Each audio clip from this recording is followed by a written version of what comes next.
Good evening, everyone, wherever you might be joining us from. Thank you for being here. We'd like to welcome you to this webinar, an important one as it is. We are here to talk about one important issue today, which is Canadians unite for equity during COVID-19. But let me start by introducing you to Women Focus Canada.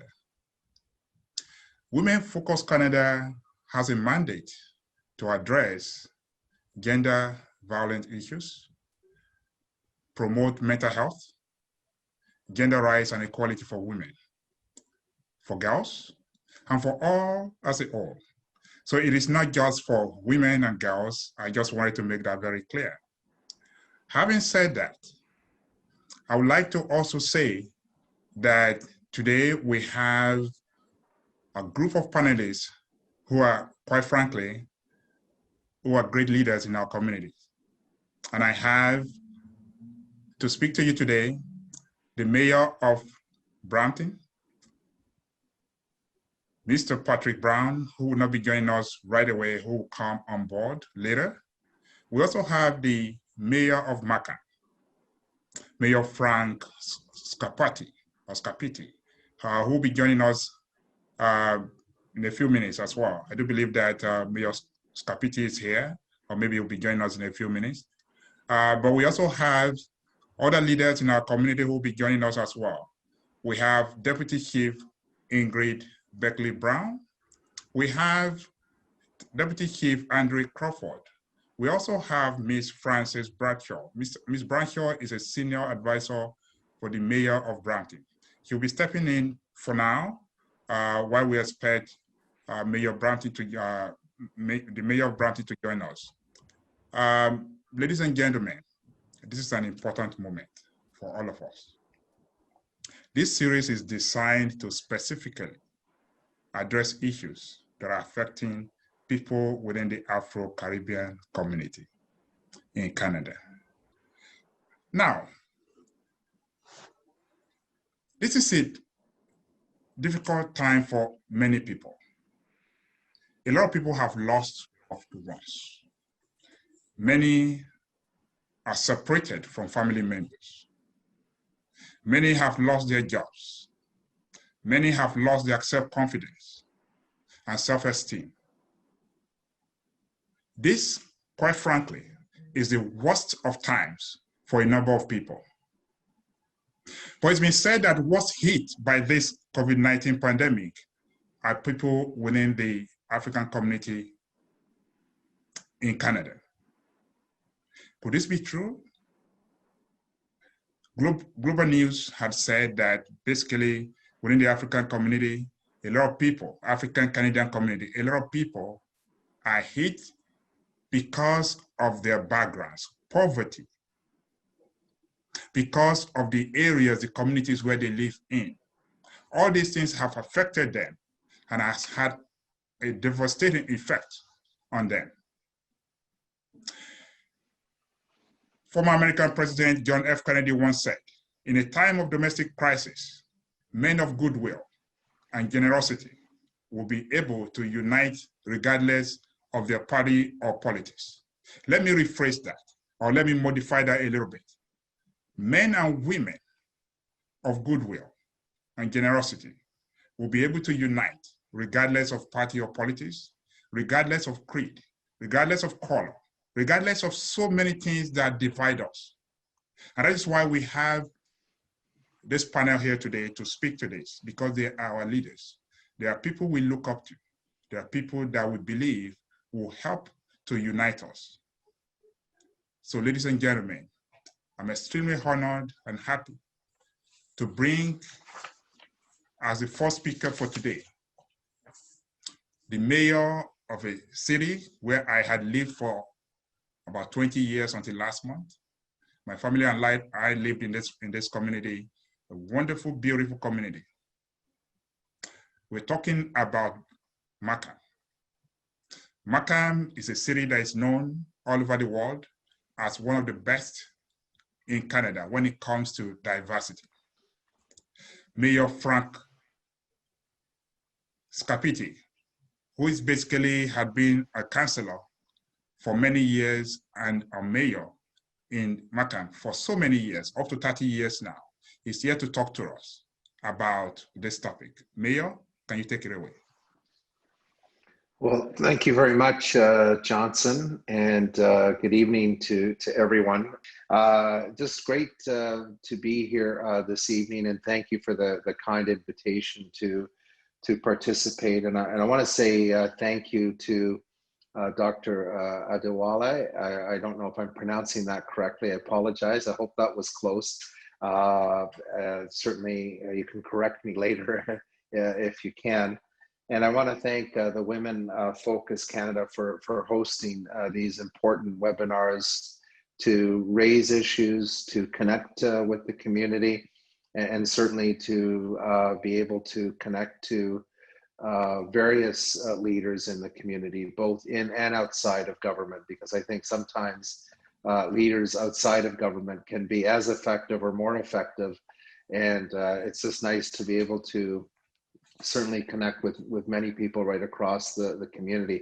Trying to see who's all here, and I at the risk of really missing someone out, if I could just maybe just highlight the fact that I am pleased to be here with Deputy Chief André Crawford from York Regional Police. I think the fact that he's here in this forum speaks to the reputation of York Regional Police and how they have very closely worked with many communities, developing relationships, developing trust, being there when communities need them.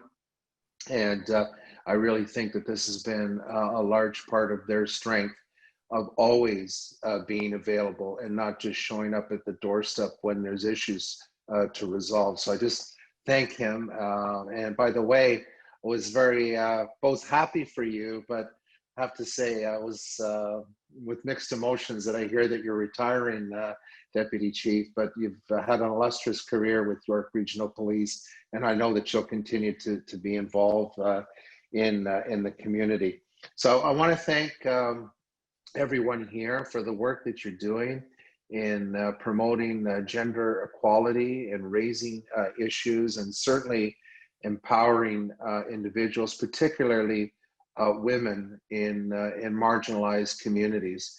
You know, we get up every morning and we think that sometimes we face a certain set of problems, and sometimes those problems can be big compared to others, but then you hear the stories and the journeys of others in our community, and you realize some of the challenges that communities face, and in particular women in our communities. So this is among many opportunities that we've had in a number of past few weeks and past few months to learn from each other, to hear of those experiences, to support each other. Again, in the best of times, when marginalized communities face issues, it's a tough journey.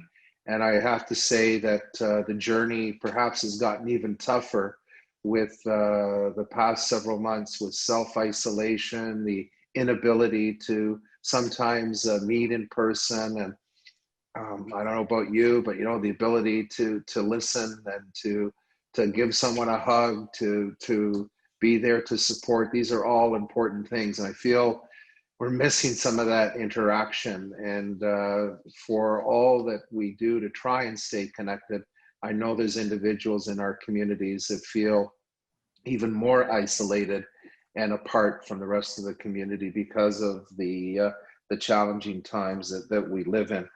I want to touch on this a little bit. I know that primarily we're here to talk about COVID-19. But I think it just speaks to the point that I just made, that members of our community do face challenges, and COVID-19 should not stand in the way of our efforts to address those challenges. And so I'm very pleased to say that our council unanimously supported our anti-Black racism strategy a few weeks ago.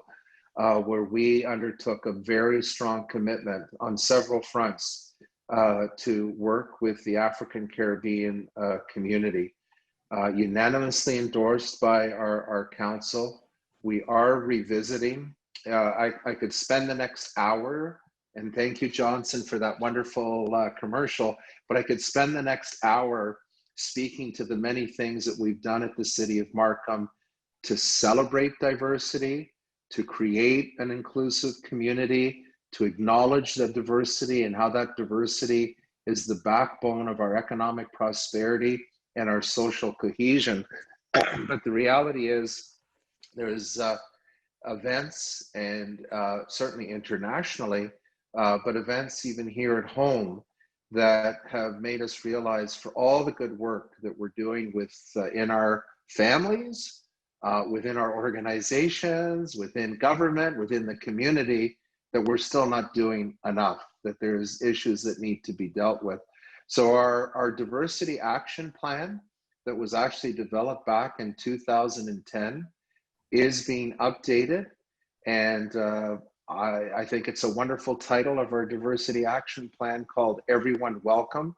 And it speaks to the ethnicity and race, but it also speaks to the diversity we have in abilities, and to make sure that people of all abilities feel included within our community and supported.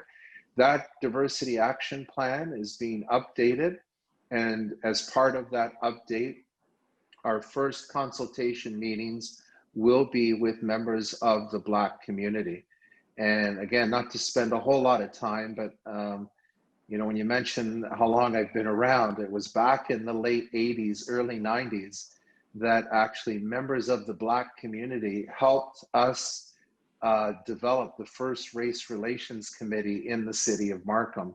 And so born out of that community was our first initiatives to, again, connect, enhance, support the various cultural communities, and we're updating that diversity action plan. We're also initiating anti-Black racism training for our council and senior management. We're also undertaking an equity audit in the City of Markham, which we will start in the Human Resources Department, because our Human Resources Department is that interface with the talent pool that is in the community. And so we want to ensure both externally and internally that we have a system and processes in place that allow people to advance, that allow people to be promoted, that actually allow people to be hired within the organization. And there's nothing there in terms of processes, in terms of biases, that those processes may inherently have been there for many years, prevents anyone from succeeding with our organization. And the other part that I was very pleased also as part of that strategy was develop a mayor's youth anti-Black racism group. And so it will be made up of youth, Black youth from across our community. And we have various committees already, but this particular group is going to have access to me as the mayor of Markham, and it's also going to have access to the senior management in our organization. I want our organization from the very top down to understand the journey, the experiences that youth, again, particularly young women, face in our community as they try to reach their full potential. And then someone that you'll probably all recognize, and I'm really pleased that she accepted the invitation to be a special advisor to the City of Markham as we undertake these initiatives. Marianne Chambers was appointed as special advisor to the City of Markham with our anti-Black racism strategy. So I wanted to touch on that briefly, but to also say that we have been very focused on the COVID-19 pandemic, and absolutely of all backgrounds have been impacted by the pandemic.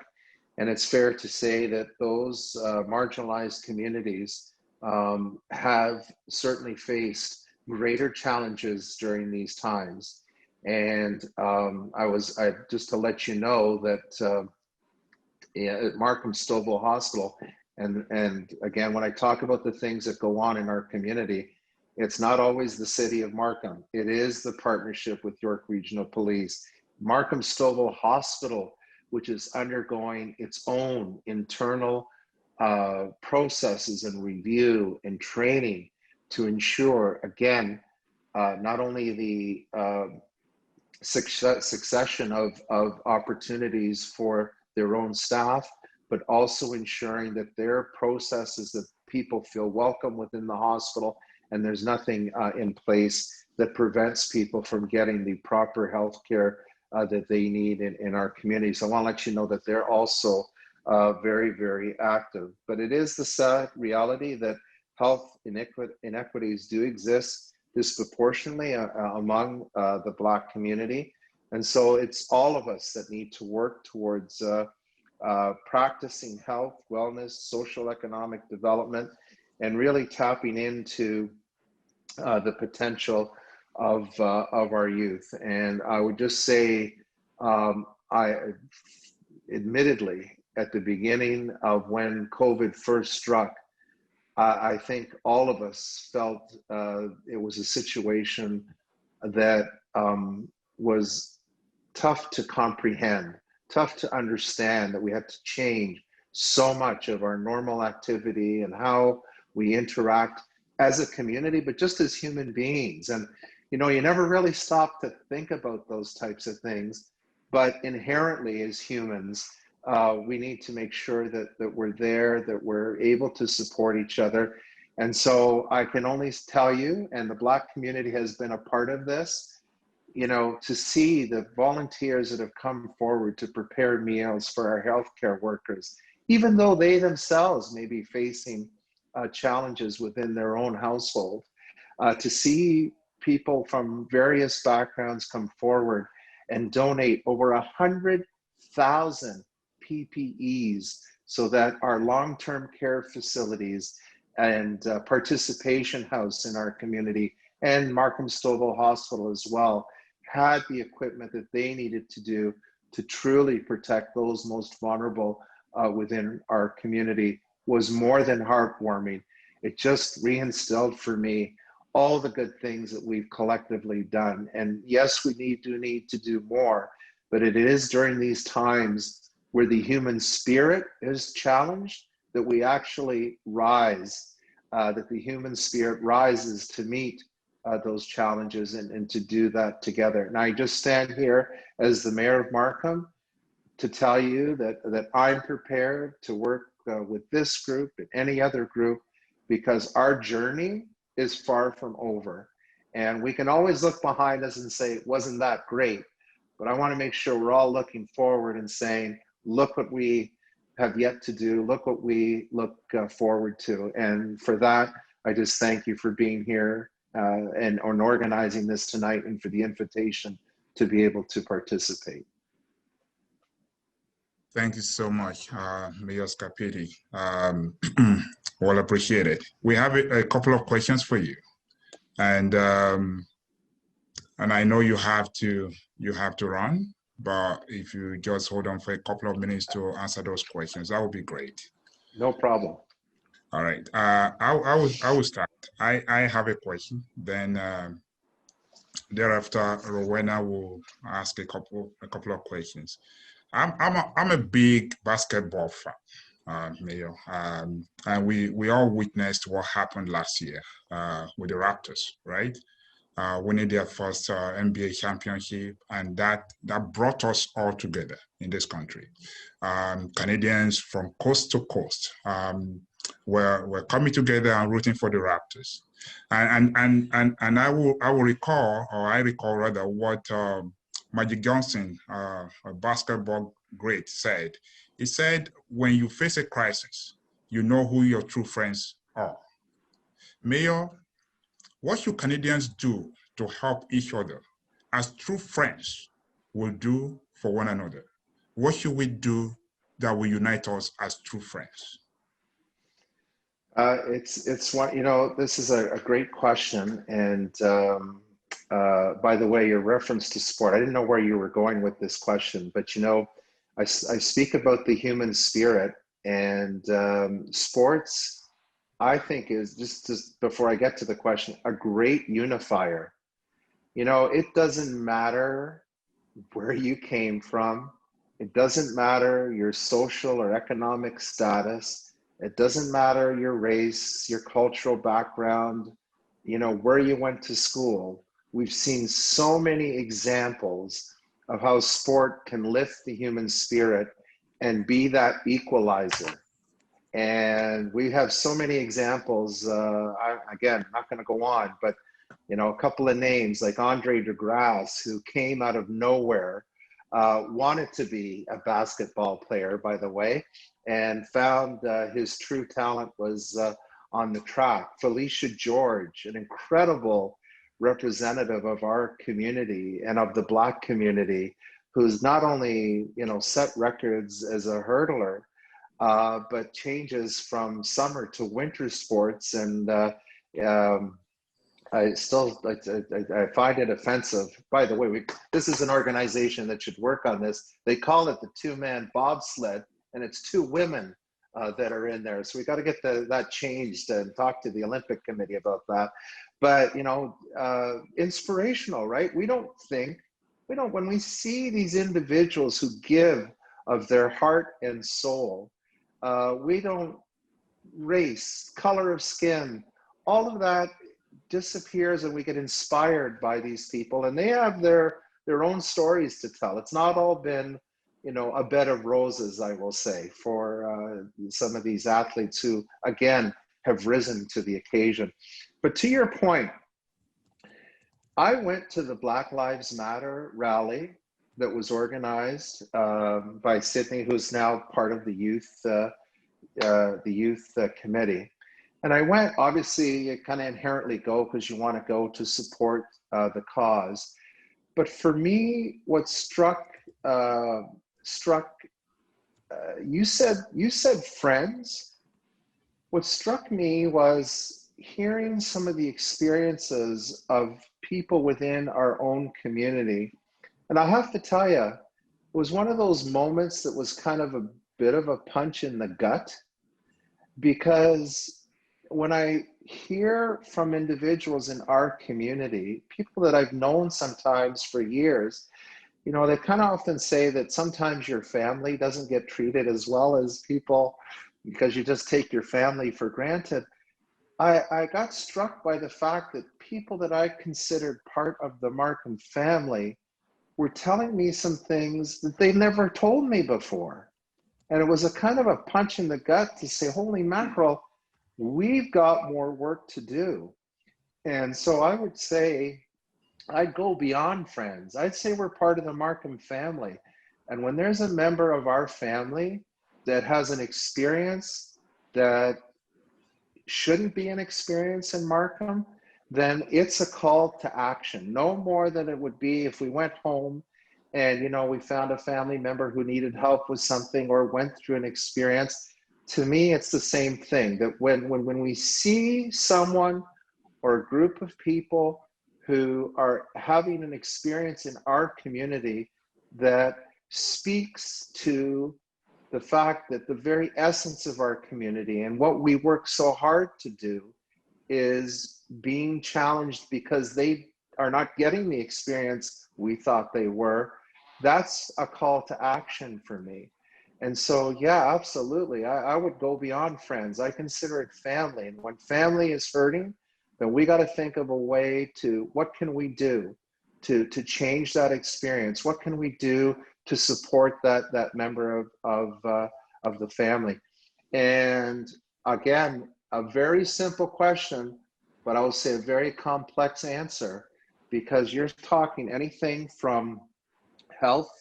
And when we talk about health, it's not just about getting into the emergency department at Markham Stouffville Hospital. It could be mental health. How are we ensuring that those that are marginalized and have mental health issues, who really face barriers to access, How do we help them? How do we mentor Black youth so that they have an opportunity to have experiences, whether, and I know, again, Andre will probably speak to this, but you know, there's opportunities through York Regional Police, there's opportunities through the city of Markham that young members of the community can get some experience, but it gives them a number of things. It gives them a network, it gives them an experience, it gives them the opportunity to develop a skill set. And these are things that sometimes people in our community, well, we think they're available to everyone, somehow those barriers still exist. So for me, when you say how can we support, it's a call to action. When we see someone that needs that help, we figure out a plan to ensure that systematically we're helping members of the community. Thank you so much, Mayor Scarpitti. We appreciate your time. That question actually, or your response to that question, both the question and the response kind of brought home some of those points that some of those other questions that we had wanted to ask, and you have addressed those. And again, we know you have to run. We want to thank you for coming on board today to speak to us. And so as we move on, we continue to look forward to working with you and continuing with your leadership of uniting us as a community and as a people. Thank you. So I'm going to call on the next speaker. And the next speaker is also a politician. And we love politicians. And Ms. Frances Bradshaw is the senior advisor for the mayor of Brampton, Mayor Patrick Brown, who will be joining us soon. Ms. Bradshaw started politics at the age of 15, quite very young, and she has helped launch a number of social and political initiatives, like the Calgary's first Black newspaper, which was called Our Legacy, the Mayor's Black and African Advisory Council in Brampton, and many other more. Ms. Bradshaw believes in championing diversity among other political and social beliefs she has. I had met her briefly tonight, and she has told us that she has a lot to offer. She wants to talk to us about COVID-19 and uniting us as a group. And we're looking forward to hearing from her. Ms. Bradshaw, please take it away. Thank you. Well, thank you all for having me and for hosting tonight. I think conversations like these are so important, and not just the conversations, but what we all take away from this and then move forward with. And Mayor Scarpitti, it's really exciting to hear what you guys are doing out in your city. I'm sure our units will be connecting. I think this is an issue that just transcends communities. So I think the more of us that are all on board, the better. And so what we're talking about today is a very interesting conversation, because when you talk about COVID-19 and you talk about systemic racism or equity, for some people, they don't quite understand what that conversation means. And what we've tried to share with people from the city of Brampton is the idea that systemic racism actually compounds the intersectional nature of racism, right? So when we're dealing with COVID, we're not just dealing with a health crisis.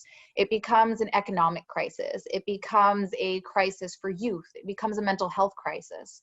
And so communities who are already struggling with access to resources, access to support, sometimes that's culturally sensitive support or support that meets their needs, COVID has really highly compounded that. So just to give you guys a little bit of context about Mayor Brown and myself and how we got started working within the community, actually during our election period, we started meeting with Black community members and sitting and talking with them about what issues were the most important to them. We felt that the voice and responsibility of a politician is not to tell the people what they need, but rather to listen and hear and then act. And especially when we're talking about the word equity, equity is not just talking about it. Equity is actually an action.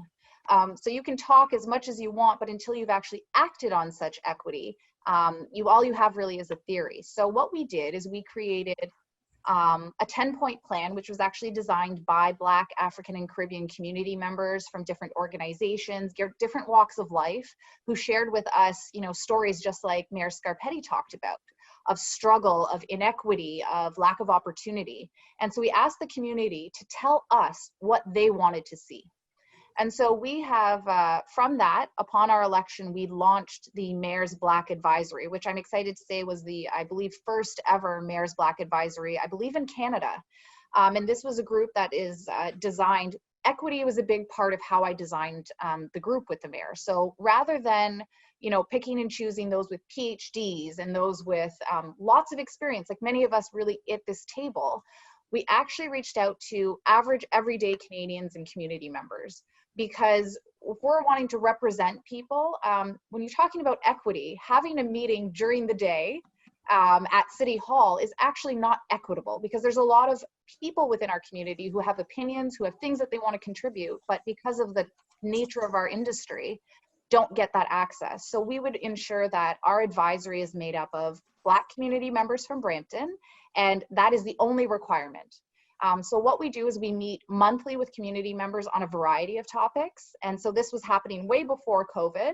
We would talk about not just problems that the community had, which I think typically politicians only approach Black community members when they were seeing issues of gang violence or drugs or community social issues. We believe that it's important to be proactive. So we talk to community members about procurement, about issues that they see going on at City Hall, and we don't direct the conversation. We actually ask community members to submit what they want us to be talking about. One of the priorities that Mayor Brown has always had in engaging with the Black, African, and Caribbean community is anything that I would like to do, his first question is, what does the community think? So when we're talking about equity, when you're a person who sits in a position of power, as Mayor Brown does, he's a white male who carries a lot of privilege, how he interacts with that privilege and how he connects community members to that is so very critical. So as COVID evolved, we were given a very unique opportunity through the death of George Floyd. And we decided at the City of Brampton to take what was going on and take a tragedy and try to turn that into triumph. So on top of having the Mayor's Black Advisory, we've actually launched the City of Brampton's first ever Black, African, and Caribbean Economic, Social, and Cultural Empowerment and Anti-Black Racism Unit, which I know sounds like a mouthful, but I'm going to explain. When we first came up with the idea, we actually looked at what Toronto was doing, and I really loved the concept. I thought it was important. Brampton, the Black community is our second largest group of visible minorities, yet our representation is very low. So in fact, I was the first Black person, as well as first Black woman to work in the office of the mayor, despite the fact that our city has, the Black community is the second largest group of visible minorities, and we've only ever had 2 Black councillors in the history of Brampton. So there's definitely a lack of visible and, physical representation. So by trying to get into the community and empower the community, you're able to kind of break down those barriers. So through COVID, we actually launched that unit with the goal of not just addressing anti-Black racism, because it's kind of like asking, the victim of a crime to solve their own crime. And it's very hard to kind of track. How do you gauge success in terms of dismantling systemic or anti-Black racism? But you can gauge it really well when you start talking about economics, when you start talking about social inclusion, when you start talking about cultural inclusion. Those are things that you can kind of track and gauge your success on. And it's about creating opportunity, because when we talk about equity, the goal of equity is to create opportunities. And one of the things that we do is we talk to people about, who are not just within the Black community, but outside of the Black community, about the value of investing within this community. So not only do we look at this as an economic impact that COVID had, so we actually went and met with the African Canadian Business Network, which is based out of Peel, as well as the Black Chamber of Commerce. And we hosted a roundtable with Black businesses to talk to them about the unique challenges and experiences they have. A lot of Black community members run independent small businesses that may or may not be registered, for example. So they were lacking economic supports that the government was putting out. So we're actually utilizing our economic development department to help these businesses grow and also access additional opportunities.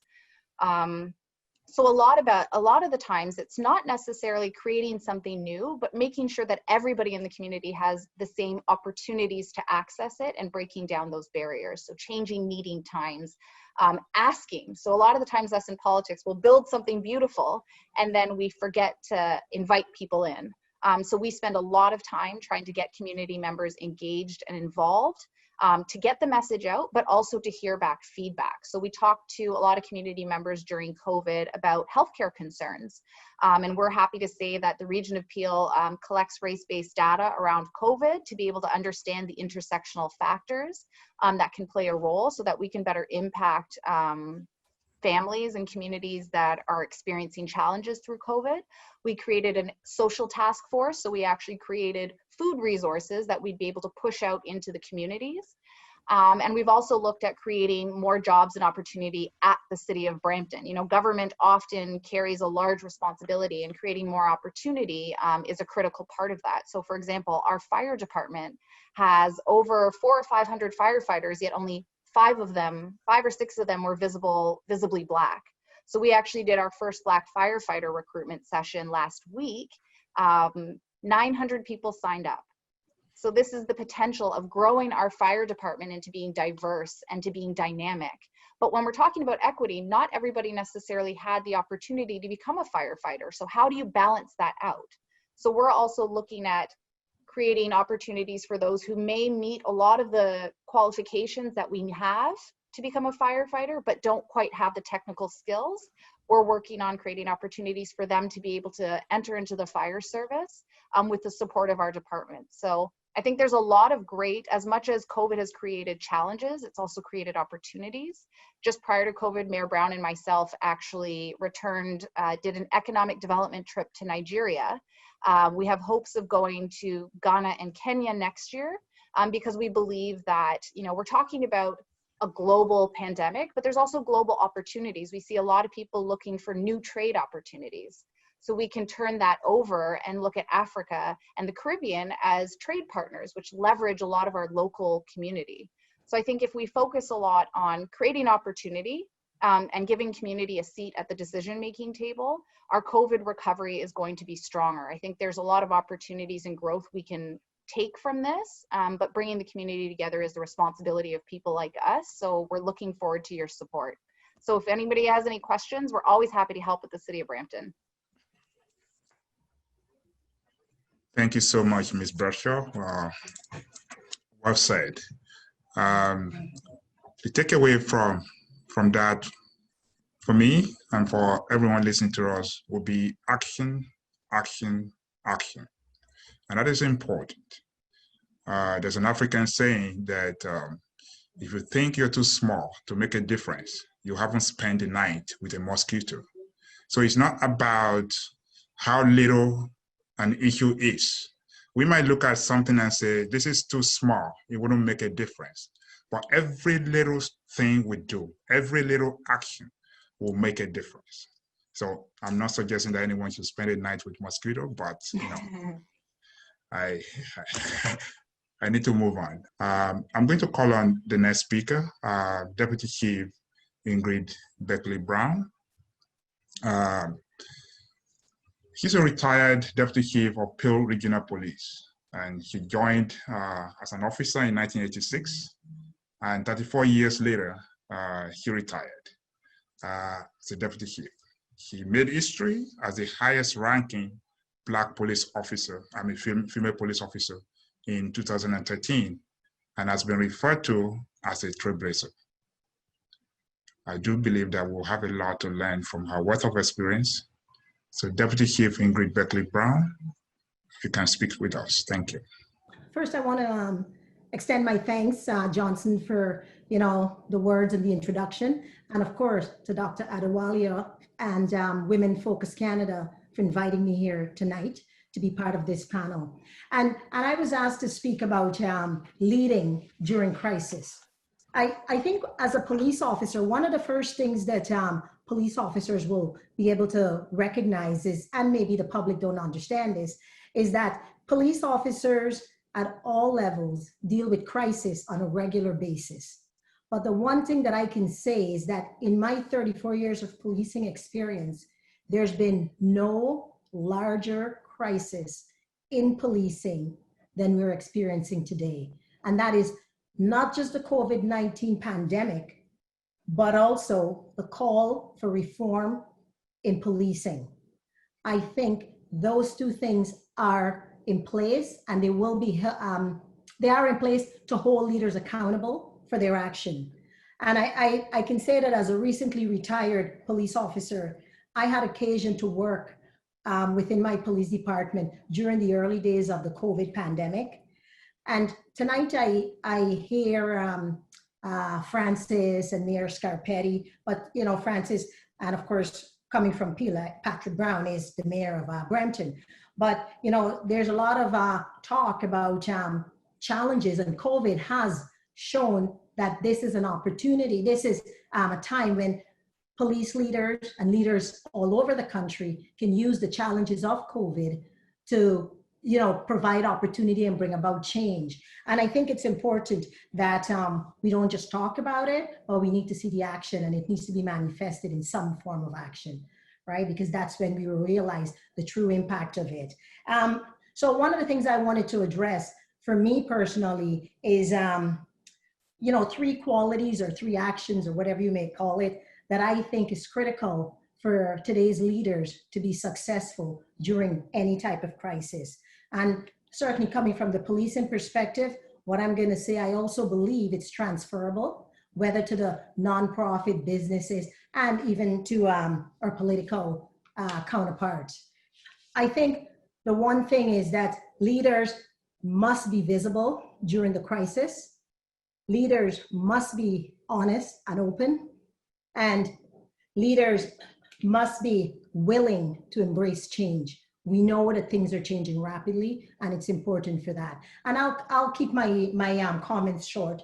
But when I think about leaders being visible, what I'm saying is that, you know, the leaders have to be the front. They have to be the face, the presence of whether it's an organization, you know, government, whatever it may be, because that's what individuals, and these are individuals internally within an organization, and of course the community. These are the people that they're looking for, right? It's important. They're looking to them for guidance and direction. During times of crisis, these are the people that are going to, and that presence, ensure that calm is maintained, and that, you know, business as usual, or maybe a little bit different, but that we can do things during this crisis. And I think we can say clearly that we've seen this on a daily basis, whether it was Prime Minister Trudeau or Premier Ford. They ensure that they are always there to address the change in, you know, landscape as it happens. So that's where I see leaders have to be present. They can't hunker down and hide in the background. There was a time when that was probably more acceptable, but in today's environment, it's not. They have to be available to answer the difficult questions, but it's not going to be questioned. When I say leaders must be honest and open, I think what this does, it instills confidence within the people. If individuals feel that leaders are forthcoming with information, especially when we know that the way things are changing, it will impact everyone, we need to know that leaders are there and they're being open and honest. Because if they're not, what will happen is that we will get individuals that will create their own narrative. And that's when we have the rumor mill, and, you know, people will decide to lead the story. I think one of the things I can say is that for the most part, members in the community are, and even in a business environment, they are already on high alert during these crises. They're anxious, they're worried about their safety, their job security, and their families. And this is where leaders have to get ahead of the rumor mill, take ownership for their decisions and the rationale as to why these decisions are made.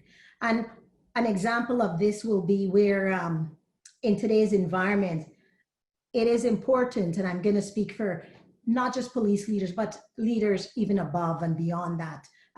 They have to acknowledge that there is things like systemic racism, that it does exist in policing and maybe in other, larger sectors, and that there needs to be change to come about. But they have to acknowledge that, because that's them being open and honest, because without that, you're going to lose your audience. No one's going to be prepared to listen to what they have to say. Disbelief and mistrust, that's how that gets created.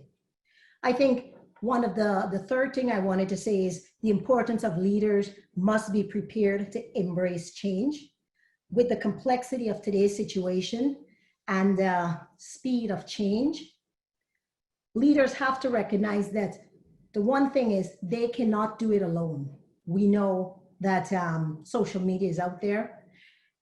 They have to be able to give up some of their authority and rely on whether it's subject matter experts, but also they have to look to work collaboratively with their community. And I know, again, Mayor Scarpitti spoke about, working with your community, because it is that community that the leaders have to serve. And if they aren't prepared to work with the community partners, again, change is not going to come about, and that mistrust will remain. I think today's situation requires quick and informed action. A word that's used a lot today is the word nimble, and that speaks to what leaders have to be. They have to be prepared to move with change and listen to what's being said, because again, with social media and people having access to certain more information, then it is very difficult for leaders to mislead others. I want to say that when in my police department, when we were working on the, when COVID first came out and they were working in the Emergency Operations Center, it wasn't just police personnel, but this was one of the first times where we had the police working with healthcare professionals, and also their community partners, whether that be fire, EMS, everyone was working together within those operation centers to deliver messages. And it wasn't the chief creating those messages in terms of the operation of these emergency centers, but it was the parties assigned to the Emergency Operations Center. So this is where leaders have to realize that they have to be some collaboration and work with individuals from throughout the community and in partnerships, because that's where success comes in. And the last thing I want to say is that leaders must be mindful of the health and well-being of their staff, and their family. It's important that they work with the community, but they also have to be aware of the mental health of their staff, because in today's environment, we know that obviously the whole COVID experience is something that's so unique, and the pressures that come from that can lead to mental health issues within the community. And with that, I just want to say thank you again for having me here, and any questions that comes my way, I'll be prepared to answer them. Thank you so much, Deputy Chief Ingrid. You reminded us again about some of the most important qualities of a leader. A leader must be visible, must be honest and open. A leader must be willing to embrace change. Basically, what you had reminded us about is this: someone who will be leading us, or who should be leading us, must be able to unite us and take us to the next level. And you also added that a leader must know that he cannot walk alone. He or she cannot walk alone. Must be able to build a coalition of people that will be able to assist and help and move the nation, the community, or even the business forward. Again, going back to a very, very popular African saying that a tree does not make a forest. So you had reminded us of that one person cannot do it alone, but as a team put together by a true leader, we can go places. Thank you so much for that. And I'm going to call on Deputy Chief André Crawford to speak to us. Again, we'll be taking questions later. Deputy Chief Crawford is of the York Regional Police. He has held this position since 2013 and started his career as a police officer in 1986. Interestingly, himself and Deputy Chief Ingrid started at the same year, basically. While Deputy Chief Ingrid had retired, Deputy Chief Crawford will be retiring this year, I believe, sometime in October, in November. So basically, he has held so many positions within the police force, leadership positions, and has been a member of many committees, including being on the board of directors for the Character Community Foundation of York Region. Like many of our panelists here today, he is a recipient of so many awards. So Deputy Chief Crawford, we are happy to have you here. If you can just speak to us as well. Thank you so much. He will be speaking on leadership leading through crisis. Thank you. Thank you very much, Johnson, and I appreciate the introduction. And I want to also thank Women Focus Canada for the opportunity to speak to you about leading through crisis. As mentioned, I've been a police officer for 34 years. And yes, Ingrid and I started around the same time. We were down at the police college together. So Ingrid is a very good friend of mine. So I spent the last 7 years as deputy chief, and I'm currently the deputy chief of operations. But as the mayor mentioned, and Johnson just mentioned, 3 weeks from today, I will be following Ingrid into retirement. So I'm looking forward to the change of pace, slowing things down a bit. So let me begin by saying that although I may hold the senior level position of leading the 6th largest police service in Canada, I truly believe that every single one of us is a leader. From executives of large companies, mayors, politicians, managers of small companies, to teachers, and to parents, we are all leaders. Every single one of us can make an impact on others, and whatever influence you have on them and on people is a form of leadership. So what do leaders do when faced with crisis or in a situation that seems to be spinning out of control? Well, from a policing perspective, this is what we do day in and day out. The police are often called upon to help when people are having one of the worst days of their lives. We're called upon to take control of what is most of the times uncontrollable. What is crisis?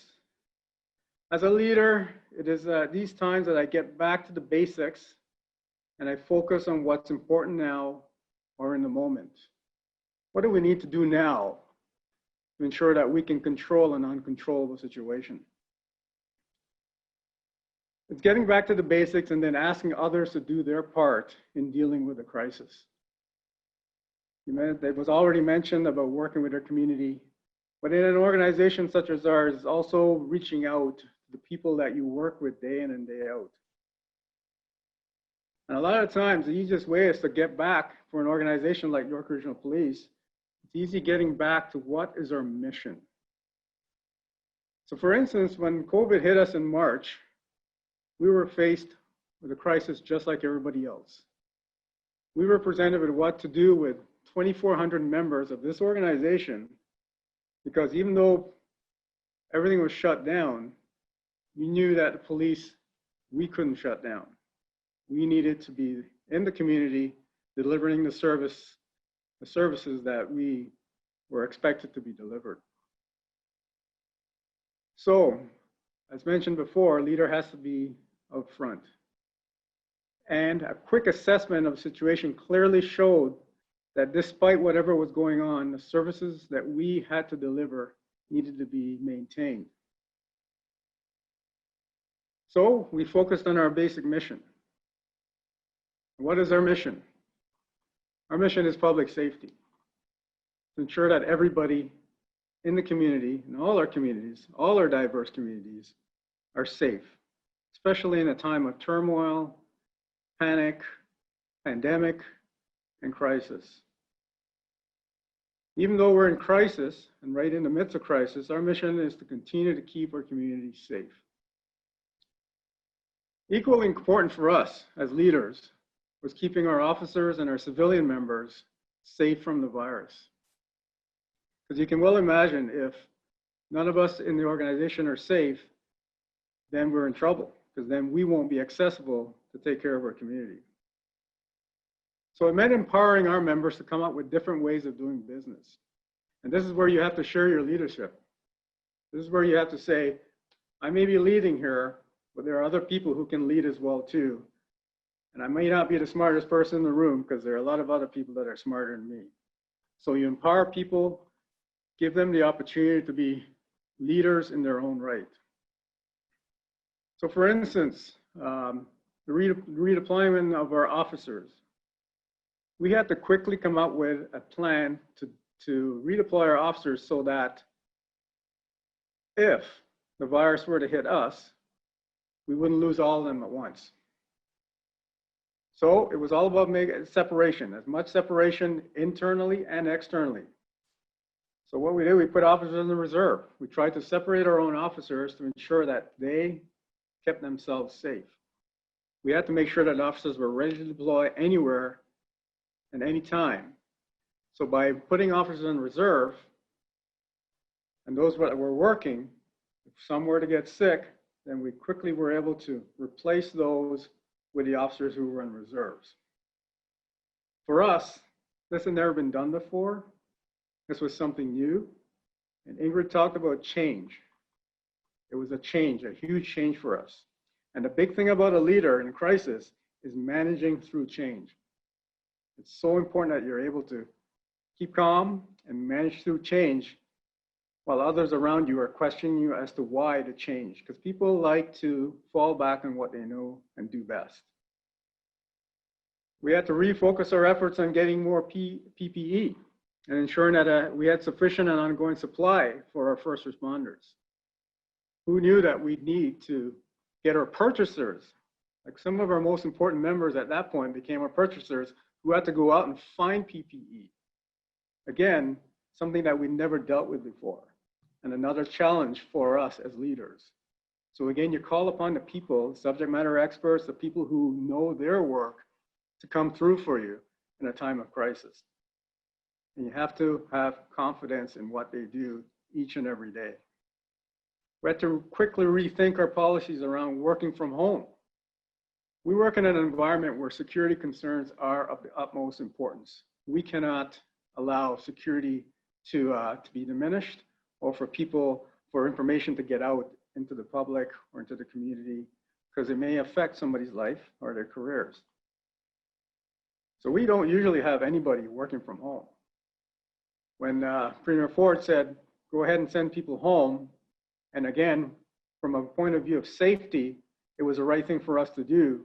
We quickly had to rethink and reposition ourselves as far as a working from home strategy. And again, our planners and our leaders and our senior officers, again, had to mobilize ourselves, came up with all the plans, figure out how we were going to do that. And then again, you call upon the people internally who can do the job for you.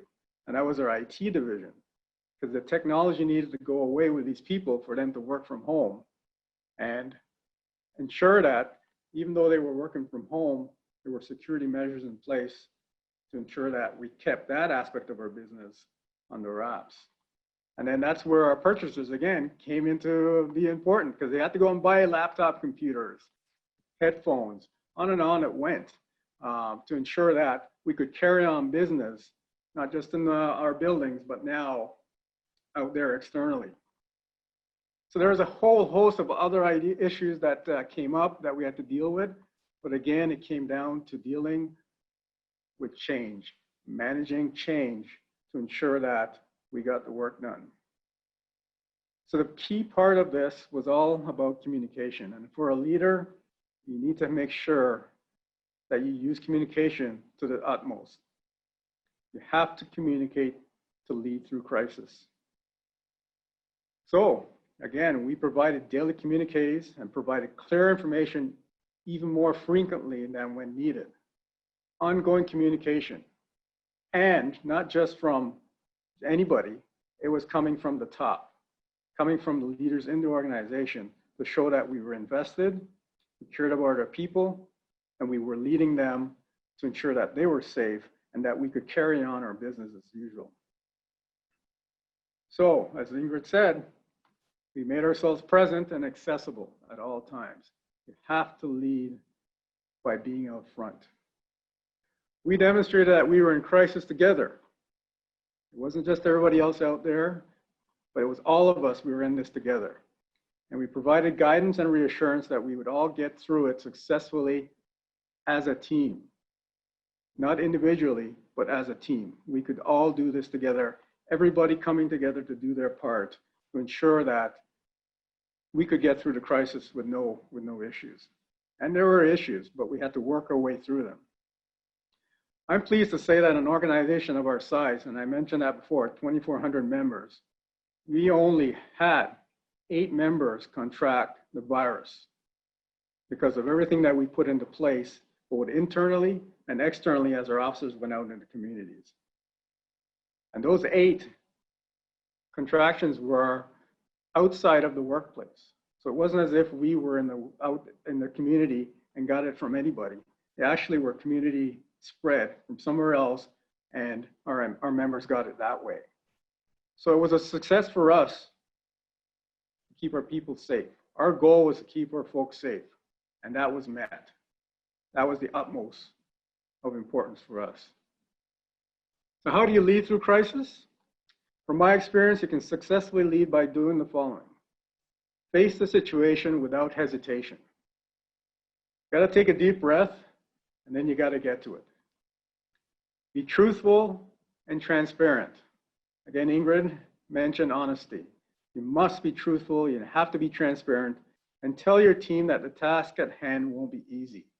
Because as we all know, as we have all suffered through the pandemic and through COVID, it hasn't been easy, and it still continues to not be easy. Communicate what needs to be done, and empower people to do it. When you empower people to do what they do best and do it as a team, this will create a sense of unity, a sense of purpose, and will make it that much easier for you as a leader to guide people to where we need to go. As a leader, you need to be clear about the direction the team has to take and that everyone can be a part of solving the problem. Empower people at every step of the way. And be clear about how we do it. Along the way, you have to be optimistic and you have to be positive about the outcomes. People know that need to know that we're being successful. Provide ongoing communication and progress reports. Folks want to know that they're doing well. They want to know that they're doing exactly what is being called upon for them to do. And if you give them reports day in and day out, which is what we did, they will feel better about what they're doing. Encourage continued participation and show appreciation every step of the way. That appreciation piece is so big. You need to ensure that you appreciate your people because they want to be appreciated. They want to know that they're doing their utmost and that somebody is watching and that they're being appreciated as they do their teamwork. Be honest about the results. So if something doesn't work, you got to say, that didn't work, we're going to do something else. Somebody give me a better idea, or here's a better idea. When you're honest about the results, people will look up to you for your ability to face the crisis. Don't fall into the trap of only focusing on the crisis. You must pay attention to your people. And this was already mentioned. Find out how your people are doing. How are your people coping? Because it is a crisis, and not everybody can cope well in a crisis. People cope differently, and you must have an awareness of how they're feeling and how you can help them to navigate the crisis. Provide your people with the mechanisms for coping. You got to look after them. You need to listen to them. You need to be attentive. You need to be compassionate. Communicate often with them. Offer them guidance. And you have to be reassuring. The reassurance piece is a huge piece of leading. Because if people feel reassured, they will continue to follow you as you lead. And for me, The last part is you got to lead from your heart. What is the right thing to do? What is the right thing to do for the people that you work with? What is the right thing to do for your families? You want to get home safe. What is the right thing to do for your communities? You need to lead from your heart. I want to thank you again for the opportunity to share, and I'll turn things back over to Mr. Johnson. Thank you so much, Deputy Mayor Crawford. Listening to all the speakers tonight, I can say one thing. This is MBA stuff. Really MBA stuff, and it's just unfortunate that at the end of the day we won't be getting physical certificates for all we've been learning here today. But the good news is that the certificates are imprinted on our hearts, and we will never forget what we're learning here today. But here's the good news: another mayor is in the house. So that way it gets balanced. So that Mayor Scarpitti will not be thinking that he's alone. So we have Mayor Patrick Brown here. And Mayor Patrick Brown is the mayor of the city of Brampton. And a city that is home to a branch of my law office. So he's my mayor, just like Mayor Scarpitti is also my mayor. And we've met a couple of times. And Mayor Brown, welcome. He's a lawyer, so we have a few things in common.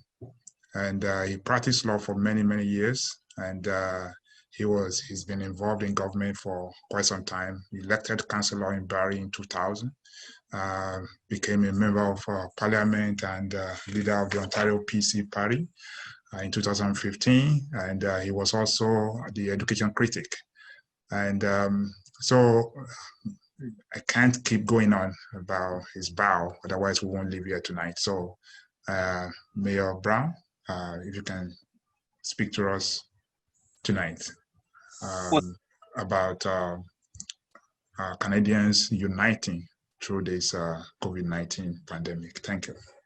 Well, Johnson, thank you for creating this platform for us to have this discussion tonight. It's always great to be with my friend, Mayor Scarpitti, who's doing a great job in Markham, and Ingrid Berkeley-Brown, who we miss in Peel Region. She's recently retired, but was a standout public servant, well-respected in law enforcement, and great to see you again. I want to say a few things. One, COVID is, I think, shaken everyone's expectations and frankly, the way we saw society and communities working. And in that chaos, it's really created opportunities for people to step up. And I'm seeing that in Brampton. I'm sure Frank is seeing that in Markham as well.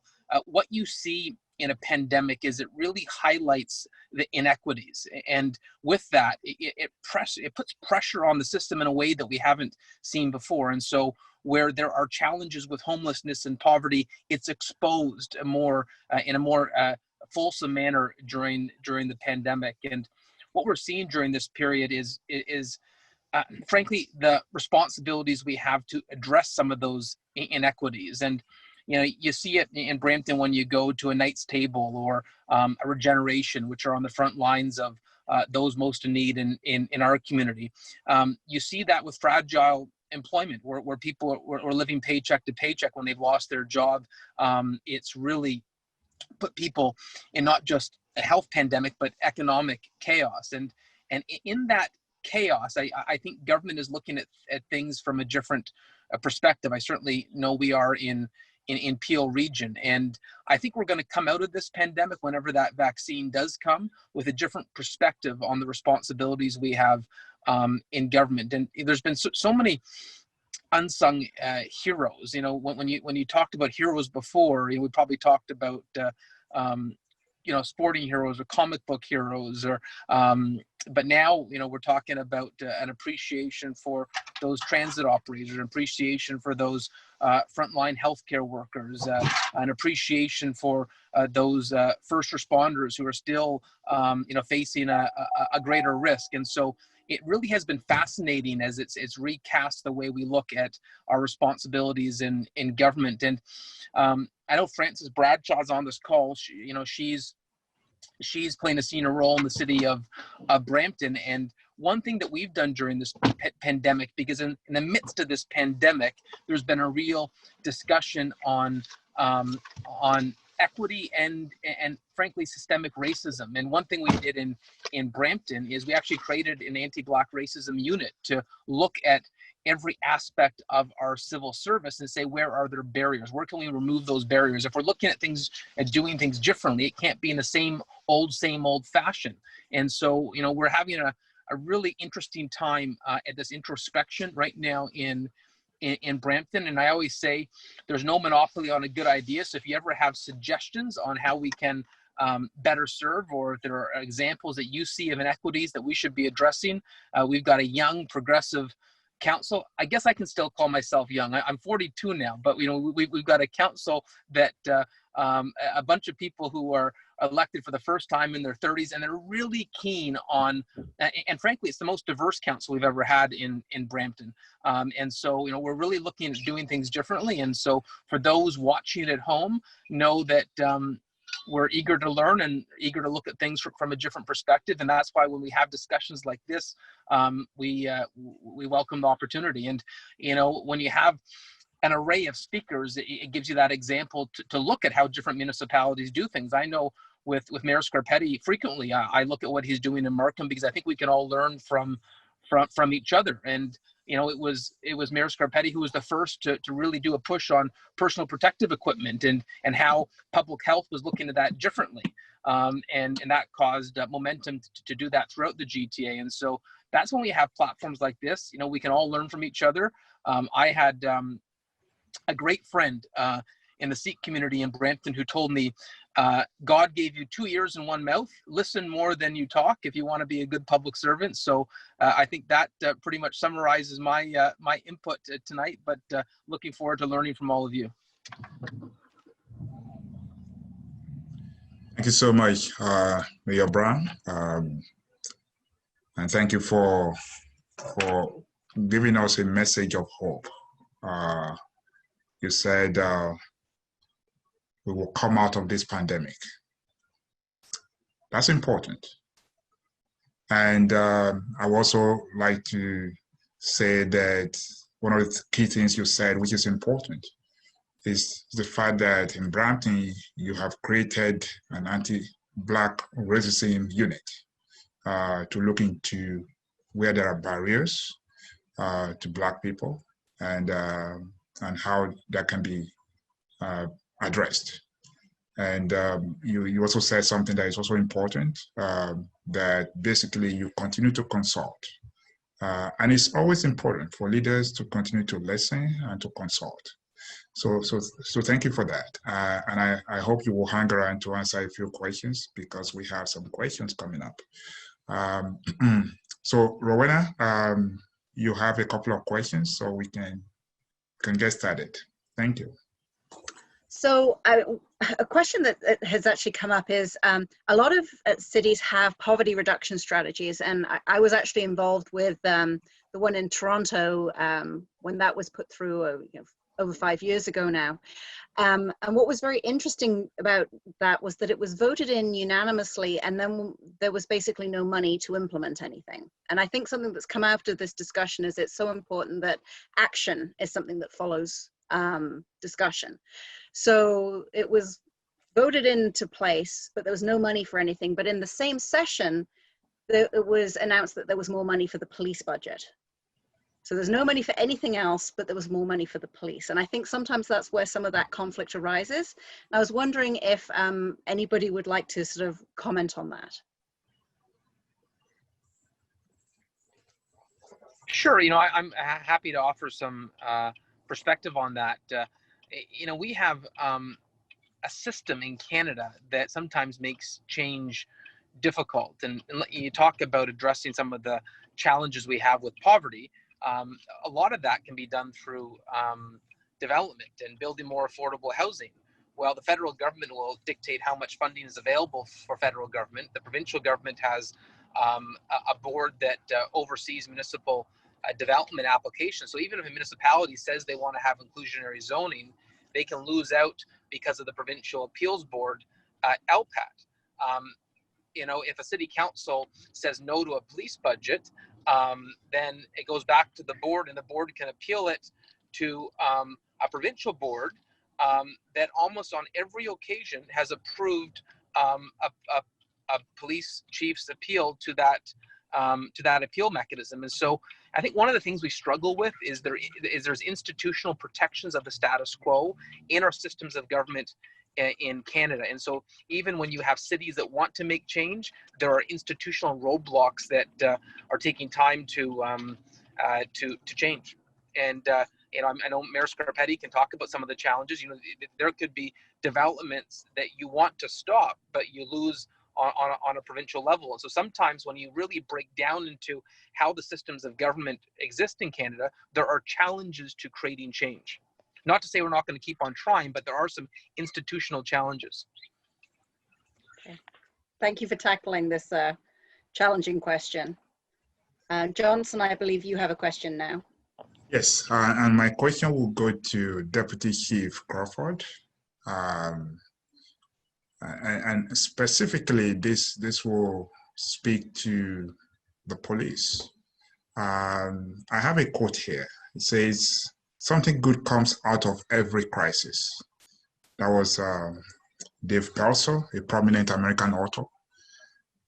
When you look at the perception and the reality of people with respect to the Black community and the police, the relationship, what do you expect will be some of those good things that we should expect from this crisis? That's a great question, Johnson. And my expectations are that we will, as a police, I know York Regional Police, we're going to be doing this. We're going to listen even closer. So often we pretend that we're listening, but we really have to now really sit back and listen, because the voices that have been coming out through what's been happening since the murder of George Floyd and other subsequent actions in the States, they speak volumes. And we as a police community, as a police industry, are affected by what happens in the States up here, even though we do police differently. And it's so important that we listen to our Black community. I know here in York Region, and I'm sure the same in Peel Region, Ingrid can speak to that, we've been working for the last 10 years with all of our Black communities and ensuring that we built up the trust and confidence with them. But that work isn't over. And I know as soon as the George Floyd incident took place, we started to make those connections even stronger. And we've been reaching out to our Black communities to ensure that we hear them, we hear their needs, and we as the police will continue to work with them to ensure that we're there to assist them in making sure that they feel safe. Because again, it comes back to a society, a community that feels safe and feels safe about their police. And yeah, there's a lot of work to be done, but we're committed to making sure that we make those connections, we continue to build on those connections, and we continue to listen and make sure that there's changes where they're needed are made. Thank you. Thank you so much. Rowena? Thank you. So I have a question from one of the attendees, and they were wondering what approaches were being taken and whether approaches were changing to addressing youth gang violence in this new reality.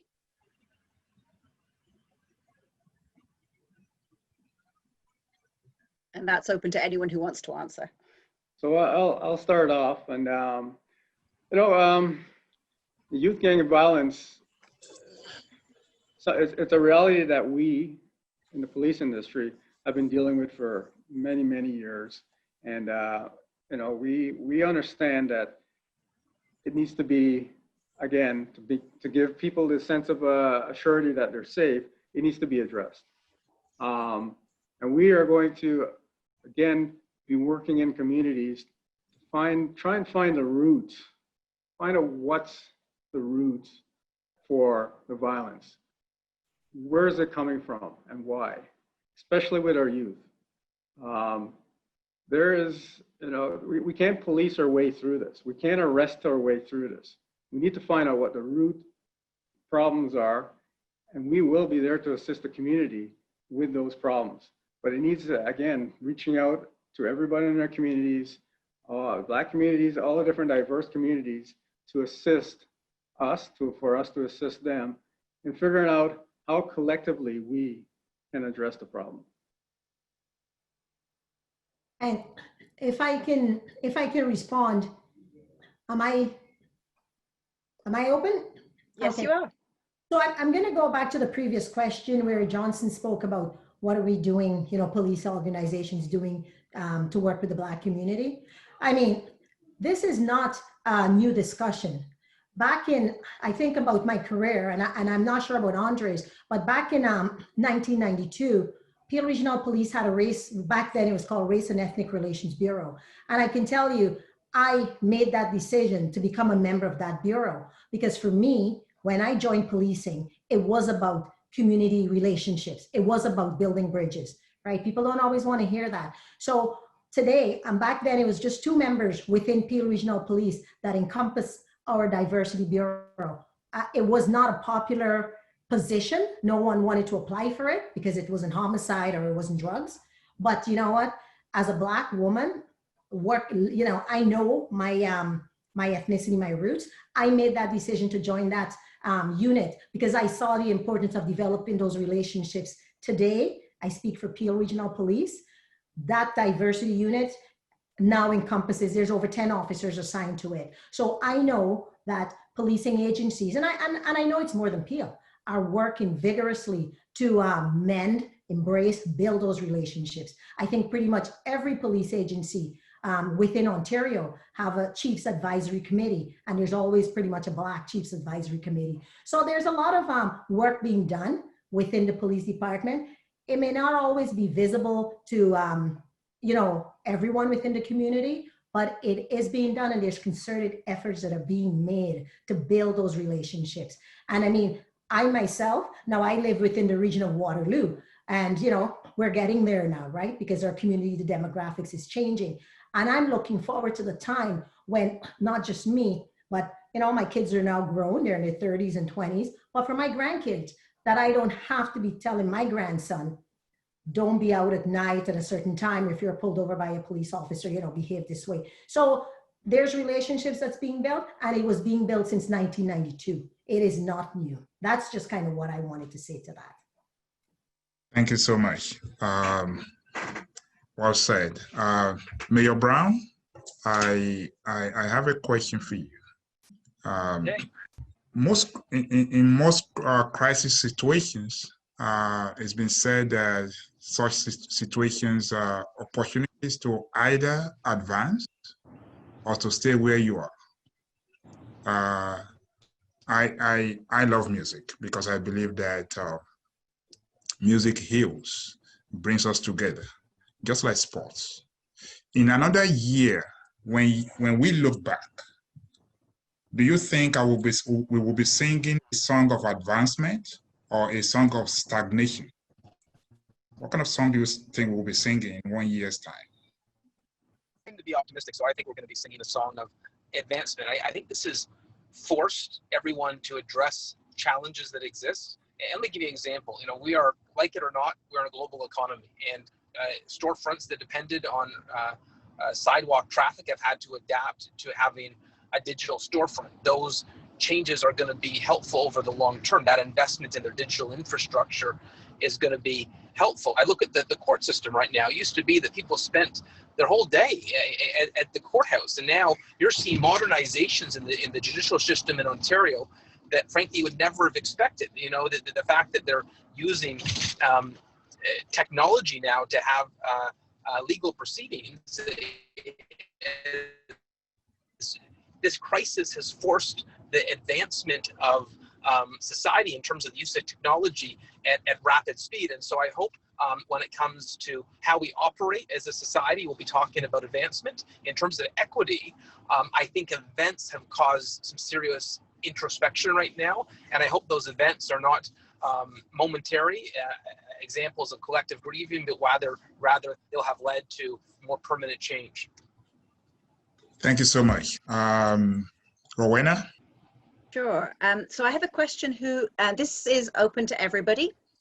So it's a question from a colleague of mine who works in the shelter system. And she asks, she says, I think we can have all the blacks. Okay. I think we can have all the black support systems. We can have all the good intentions, but it just seems like until we change the colonial structures, I don't think we can go far to bring other people of color on board to I guess what she's saying is to positions where they can make a difference. So I think what she's asking is, how do we address those systems, that systemic racism that is preventing people from engaging in a way that will help advance them and their community? If I'm hearing the question correctly, I think the individual is asking the question is, how can we break down the colonial, maybe that stereotype, and get maybe like the conversation or discussion going? If I'm not sure if that's what it's saying, or bringing people into the organization or into the discussion. I think what she's saying is it's not just dealing with that sort of superficial racism, but when you have that systemic racism. So it's not just that the person feels unwelcome, it's that there are actual barriers. There are systemic barriers to access to education, access to the connections you need to be able to truly engage and bring your community up. I personally, for me, I think that starts with leaders acknowledging that the systemic racism, systemic barriers, they do exist. And if they do not have the ability to acknowledge that they do exist, it is pretty difficult for change to come about, because they have to be aware that it exists. And sometimes people who aren't living those experiences may not think it's there, but when you're hearing from people with their lived experience, that's where leaders have to listen. Because if you don't listen, then you're not going to be able to build that trust and get the dialogue going. And that's kind of my way of looking at it. And you know, we need to be careful, because at times we put people in positions who generally aren't in it for the best interest of the community or of the organization. Some people is very self-serving. And so even that selection of the appropriate individual to put in certain positions, that too is key. But I think a key, the beginning is the acknowledgement that these systems, whether it's barriers to access to getting into the agency, access to promotion, just listening, have to acknowledge that it does exist. If you don't acknowledge that, then you know you're not listening. Thank you. I don't know if anyone else has anything to add to that, although Ingrid did a wonderful job of answering the question. Oh, thank you so much. So we're just a couple of minutes past 8:30, so we will be bringing this to a close. And in doing so, I would just like to do a quick recap. Mayor Scarpitti spoke passionately about some of the initiatives that are being put together in Markham, including the fact that committees are being put in place whereby Black people are being recognized for their leadership skills in the community. And that is important. That speaks to advancement. Ms. Frances Bradshaw reminds us about the fact that it's not just about talk, it's about action. And that in Brampton, actions are being taken to address racism and to ensure that Black people and minorities are hired. She made mention of the example of the recruitment to the fire service. and I do believe that's an advancement. Deputy Chief Berkeley-Brown talked to us about the ingredients of leadership: visibility, honesty, and openness, willingness to embrace change. A leader must be able to unite us, and that is important, actually at this time that we are all going through a difficult time. Deputy Chief Crawford, again, went through a list of things a leader should be paying attention to, or should be doing, not just paying attention to them, but should be doing them basically. Should give opportunities to others. He reminded us that leaders must be able to manage through crisis and through change, able to communicate positively, and must be honest, transparent, truthful, and be able to empower others, and must have compassion, and must be able to lead from the heart, which is extremely important. Mayor Brown gave us a speech of hope. It's very important. It's a speech of hope, and the fact that in Brampton, steps have been taken to address racism head-on, which is important. So I do believe that we have learned a lot from our leaders tonight. I want to appreciate you for taking the time to speak with us. It's a saying by Rahm Emanuel, the former mayor of Chicago, that we should never let a serious crisis go to waste. And what I mean by that is an opportunity to do things you think you could not do before. Each and every one of us here tonight have a role to play. We should be able to look back and look at this today, look at yesterday, look at today, and think about tomorrow, asking ourselves, what will I do now to make a difference and not allow this crisis to go to waste?